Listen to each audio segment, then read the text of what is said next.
ఎంతకాలము ఈ దళితులందరూ కూడా బానిస బ్రతుకు బతుకుతారు, దళితులందరూ కూడా మార్పు రావాలని నినాదంతో నేను ఇక్కడికి వచ్చాను. ఈ సందర్భంగా నేను పి రాములు గారు అంటే ఆయన member of national commission for ST cell, తర్వాత నేను రేణుకా శర్మ గారిని కలిశాను, చైర్పర్సన్ ఫర్ ఉమెన్ కమిషన్, తర్వాత నేను ఇంకా లైక్ ధావర్ చంద్ గారిని కలిశాను, ఆయన సోషల్ వెల్ఫేర్ మినిస్టర్. వీళ్ళందరినీ కలిసి నేను మా యొక్క ఉద్యమం ఏదైతే ఉందో దానికి తప్పనిసరిగా ఎవరైతే వివక్షత చూపుతున్నారో వాళ్ళ మీద కేసు వేసి వాళ్ళకి కావాల్సిన ఏదైనా పనిష్మెంట్ తీసుకోవాలని అడగటం జరిగింది. అయితే అసలుకి దళితులు కనుక మనం చూసుకుంటే పుట్టుకతోనే వాళ్ళకి దళితులకి వివక్షత అనేది మొదలైంది. ఎందుకంటే తెలుగుదేశం ప్రభుత్వం ఏ విధంగా చేస్తున్నారు, వీళ్ళని ఎంత హింసించినా, వీళ్ళని ఎంత అక్రమాలు చేసినా వీళ్ళ మీద ఎవరు కూడా మాట్లాడేవాళ్ళు లేదు, తర్వాత వీళ్ళని ఎవరు కూడా ఆపేవాళ్ళు లేరు అనే విధంగా వాళ్ళు ప్రవర్తిస్తున్నారు. అది తెలుగుదేశం నేతల అహంకారం. కానీ ఈ యొక్క తెలుగుదేశం నేతలు మన గత ప్రభుత్వంలో వీళ్ళు దళితులు ఏ విధంగా వాళ్ళు చూశారనేది ఒకసారి చూసుకుంటే, విశాఖ జిల్లా జేరిపోతుల గ్రామంలో సాంఘిక బహిష్కరణ చేశారు దళితుల్ని. మరి కర్నూలు జిల్లా నక్కల దిన్నెలో సేవ పెట్టడానికి గొయ్యి తవ్వలేదన్నందుకు వాళ్ళ ఊర్లోకి వెళ్ళి వాళ్ళ యొక్క రోడ్లు, తర్వాత పైపులు అన్నీ కూడా పగలగొట్టిన దాఖలు ఉన్నాయి. మరి ఇంకొక మరి ముఖ్యంగా నారావారిపల్లె అంటే చంద్రబాబు నాయుడు గారి ఊరు, అది చంద్రగిరిలో ఉంటుంది. శతాబ్దాలుగా అక్కడ దళితుల్ని ఓటే వేయించలేదు.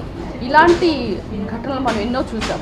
అసలు స్వయాన చంద్రబాబు నాయుడు గారే అంటారు దళితులుగా పుట్టాలి అని ఎవరన్నా అనుకుంటారా అని. మరి యథా రాజా తథా ప్రజ అన్నట్టు మరి ఎలా రాజు ఎలా ఉంటే మంత్రులు కూడా ఆ విధంగా ఉంటారు, ప్రజలు కూడా అదే విధంగా ఉంటారు. ఆ విధంగా తెలుగుదేశం ప్రభుత్వంలో దళితుల భూములు లాక్కున్నారు, వాళ్ళ సబ్ ప్లాన్స్లో ఉన్న నిధులు లాక్కున్నారు, వాళ్ళ ఎస్సీ ఎస్టీ హాస్టల్స్ ఉంటాయి మూసేశారు. వాళ్ళకి ఎలాంటి ఇంతవరకు 2000 పైనగా పోస్టులు ఉంటే ఆ పోస్టులు కూడా ఇచ్చిన దాఖలు లేవు. ఆ విధంగా జరిగింది ఆ ప్రభుత్వం. మరి నేను ఒకటే చెప్తున్నా, మహిళలందరూ ఒకే విధంగా సమన్వయమని చెప్తున్నారు, కానీ దాన్ని నేను ఒప్పుకోను. ఎందుకంటే ఈ యొక్క మహిళల్లో మరి ముఖ్యంగా ఈ యొక్క దళిత బాలికల మీద దగ్గరగా 33% వాళ్ళ మీద అత్యాచారాలు జరుగుతుంటాయి. అగ్రకులాల బాలికల మీద ఓన్లీ 19% మాత్రమే అత్యాచారాలు జరుగుతున్నాయి. ఇందులో 100కు పైగా కేసులు అవుతుంటే 5 మాత్రమే కోర్టు వరకు చేరుతాయి. మిగతా అన్ని కూడా ఏదో కాంప్రమైజ్ చేసుకొని వాళ్ళని యొక్క సప్రెస్ చేసి వాళ్ళ యొక్క కేసులన్నీ విత్డ్రా చేస్తుంటారు. మరి చాలామంది మీరు ఒక పోయం చదివి దేశం అంటే మట్టి కాదో ఈ దేశం అంటే మనుషులు అని సాంఘికవేత్త అభ్యుదయ రచయిత అయిన గురజాడ అప్పారావు గారు అంటారు. కానీ ఆ మహానుభావుడు ఏమన్నాడు, కానీ చంద్రబాబు నాయుడు గారు మాత్రం ఒకటే మాట అంటాడు, దేశం అంటే మనుషులు కాదు. ఆయన ఉద్దేశంలో ఏంటంటే దళితులంటే మట్టి బొమ్మలు, ఓటు రాజకీయాలు వీళ్ళు చేస్తారు, వీళ్ళు ఓట్లేసే మెషిన్లు మాత్రమే, ఒక యంత్రాలుగానే వాడుకున్నాడు. కానీ ఆయన ప్రభుత్వానికి ఇక్కడ మా ప్రభుత్వాన్ని చూసుకుంటే ఈ ఓట్ బ్యాంక్ రాజకీయాలకి ఒక ఫుల్ స్టాప్ పెట్టి మా జగన్మోహన్ రెడ్డి గారి పందాయం మార్చి మమ్మల్ని పల్లకి ఇంతవరకు ఎత్తుతున్నాం అందరం కోయిల్లాగా, కానీ మమ్మల్ని పల్లకి ఎక్కించి మమ్మల్ని మోస్తున్నారు జగన్మోహన్ రెడ్డి గారు. సో ఇవన్నీ చూస్తుంటే ఎలా ఉందంటే ఆ గత ప్రభుత్వానికి ఈ ప్రభుత్వానికి మీరు తేడా చూడొచ్చు. జగన్మోహన్ రెడ్డి గారు నన్ను పిలిచి నేను ఉన్నాను, నేను విన్నాను అనే విధంగా నాకు ఆయన మద్దతు తెలిపి నాకు కావాల్సిన రక్షణ కూడా పెంచి 2 గన్మెన్స్ని కూడా ఎక్స్ట్రా ఇవ్వడం జరిగింది. మరి ఈ సందర్భంలో డాక్టర్ బిఆర్ అంబేద్కర్ గారు అన్న ఒక మాట మనం విందాం. ఆయన అంటాడు, పునాదుల మీద మనం ఎలాంటి నీతిని కానీ జాతిని కానీ మనం నిర్మించలేమని. కనుక కులం అనే దాన్ని ఏ విధంగా వీళ్ళు తయారు చేశారంటే ఎస్సీలంటే దళితులంటే అంటరాని వారు, అది ఎమ్మెల్యే కానివ్వండి, ఒక ఎస్ఐ కానివ్వండి, అధికారులు కానివ్వండి. నిన్ననే మనం ఒక ఘటన చూసాం. నన్నపనేని రాజకుమారి గారు అండ్ మాజీ ఉమెన్ కమిషన్ చైర్మన్ ఆమె ఏమన్నదండి, ఒక ఎస్ఐని చూసి దళిత ఎస్ఐని చూసి మీ దళితుల వల్లే ఈ దరిద్రం అంటుంది. ఇక ఇలా చెప్పుకుంటూ పోతుంటేనే ఇక చింతమనేని ప్రభాకర్ కానీ ఆదినారాయణ రెడ్డి గారు కానీ ఇన్ని భాషలు ఎలా ఉన్నాయంటే అసలు దళిత నేతలే ఈ యొక్క దళిత జాతికి అడ్డంకులుగా మారారు. మరి జగన్ గారు చెప్పిన విధంగా నేను ఈ యొక్క ఉద్యమాన్ని నేషనల్ లెవెల్లో అంటే జాతీయ స్థాయిలో ఈ దళితుల గురించి పోరాటం చేయడానికి నేను ఇక్కడ రావటం జరిగింది. ఆ విధంగానే పలు అధికారులను కలిశాను, మంత్రులు కూడా కలిశాను. కనుక ఇక నేను ఒకటే నినాదం చేసిన, దళితులు ఎవరు కూడా తెలుగుదేశం పార్టీ కానీ ఎవరు ఏం చేసినా కానీ మీరు అసలు భయపడ అవసరం లేదు.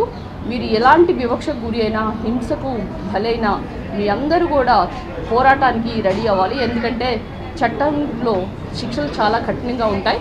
ఇలాంటి ఏమైనా జరిగితే మీ ముందు నేనుండి మీ తరపున న్యాయం జరిగేలాగా నేను చూసుకుంటానని, ఇది ఆరంభం మాత్రమే కానీ అంతం కాదని, నాకు జరిగిన కేసులో కూడా అందరి నిందితులకి వాళ్ళకి తగు శిక్షలు పడాలని కూడా, ఇందులో కూడా నిన్న ధావర్చంద్ గారు కూడా చెప్పడం జరిగింది, ఈ కేసు నేను పిఎంఓలో కూడా పెడతాను, మీకు కావాల్సిన సమన్యాయం చేస్తానని చెప్పడం జరుగుతుంది. కనుక ఇక దళితులు ఎవరు కూడా భయపడకుండా నిర్భయంగా జీవితాలని సుఖంగా జరుపుకోవాలని నేను కోరుకుంటున్నాను. ఎంతకాలము ఈ దళితులందరూ కూడా బానిస బ్రతుకు బతుకుతారు, దళితులందరూ కూడా మార్పు రావాలని నినాదంతో నేను ఇక్కడికి వచ్చాను.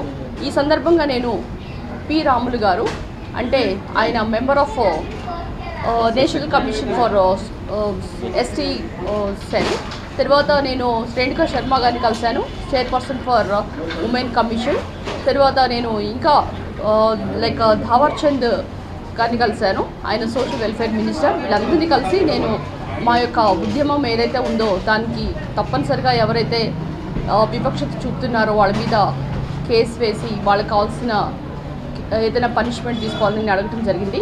అయితే అసలుకి దళితులు కనుక మనం చూసుకుంటే పుట్టుకతోనే వాళ్ళకి దళితులకి వివక్షత అనేది మొదలైంది. ఎందుకంటే తెలుగుదేశం ప్రభుత్వం ఏ విధంగా చేస్తున్నారు, వీళ్ళని ఎంత హింసించినా, వీళ్ళని ఎంత అక్రమాలు చేసినా వీళ్ళ మీద ఎవరు కూడా మాట్లాడేవాళ్ళు లేదు, తర్వాత వీళ్ళని ఎవరు కూడా ఆపేవాళ్ళు లేరు అనే విధంగా వాళ్ళు ప్రవర్తిస్తున్నారు. అది తెలుగుదేశం నేతల అహంకారం.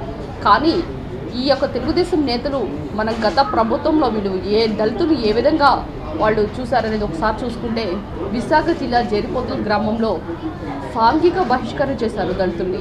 మరి కర్నూలు జిల్లా నక్కల దిన్నెలో సేవ పెట్టడానికి గొయ్యి తవ్వలేదన్నందుకు వాళ్ళ ఊర్లోకి వెళ్ళి వాళ్ళ యొక్క రోడ్లు, తర్వాత పైపులు అన్నీ కూడా పగలగొట్టిన దాఖలు ఉన్నాయి. మరి ఇంకొక మరి ముఖ్యంగా నారావారిపల్లె, అంటే చంద్రబాబు నాయుడు గారి ఊరు, అది చంద్రగిరిలో ఉంటుంది. శతాబ్దాలుగా అక్కడ దళితుల్ని ఓటే వేయించలేదు. ఇలాంటి ఘటనలు మనం ఎన్నో చూసాం. అసలు స్వయాన చంద్రబాబు నాయుడు గారే అంటారు, దళితులుగా పుట్టాలి అని ఎవరన్నా అనుకుంటారా అని. మరి యథా రాజా తథా ప్రజ అన్నట్టు, మరి ఎలా రాజు ఎలా ఉంటే మంత్రులు కూడా ఆ విధంగా ఉంటారు, ప్రజలు కూడా అదే విధంగా ఉంటారు. ఆ విధంగా తెలుగుదేశం ప్రభుత్వంలో దళితుల భూములు లాక్కున్నారు, వాళ్ళ సబ్ ప్లాన్స్లో ఉన్న నిధులు లాక్కున్నారు, వాళ్ళ ఎస్సీ ఎస్టీ హాస్టల్స్ ఉంటాయి మూసేశారు. వాళ్ళకి ఎలాంటి ఇంతవరకు 2000 పైనగా పోస్టులు ఉంటే ఆ పోస్టులు కూడా ఇచ్చిన దాఖలు లేవు. ఆ విధంగా జరిగింది ఆ ప్రభుత్వం. మరి నేను ఒకటే చెప్తున్నా, మహిళలందరూ ఒకే విధంగా సమన్యాయం అని చెప్తున్నారు, కానీ దాన్ని నేను ఒప్పుకోను. ఎందుకంటే ఈ యొక్క మహిళల్లో మరి ముఖ్యంగా ఈ యొక్క దళిత బాలికల మీద దగ్గరగా 33% వాళ్ళ మీద అత్యాచారాలు జరుగుతుంటాయి. అగ్రకులాల బాలికల మీద ఓన్లీ 19% మాత్రమే అత్యాచారాలు జరుగుతున్నాయి. ఇందులో 100కు పైగా కేసులు అవుతుంటే 5 మాత్రమే కోర్టు వరకు చేరుతాయి. మిగతా అన్ని కూడా ఏదో కాంప్రమైజ్ చేసుకొని వాళ్ళని యొక్క సప్రెస్ చేసి